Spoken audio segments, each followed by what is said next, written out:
Yung mga loyalista, tahimik ngayon. Ang maiingay ngayon, Pinklawan, Yes.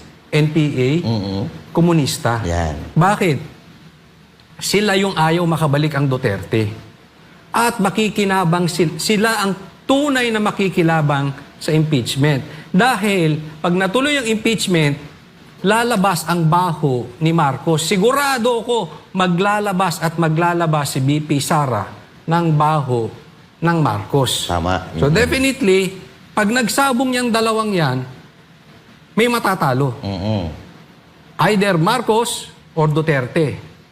Kahit sino man. Pero ako sa tingin ko, talagang lulubog Marcos dito sa impeachment. Pero kung sino man ang matalo dyan, makikinabang dito Dilaw. Kasi mai-eliminate, makakabalik ang Dilaw. Kaya nga sabi ko, even after the election, right after the election, sinabi ko na, ang 2028 election will not be between Duterte and Marcos. It's going to be Duterte and Pink. Nakikita nyo na po, lantaran ng galawan, sino yung mga nagrarally, sino yung mga maiingay, sino yung pasimba-simba dyan.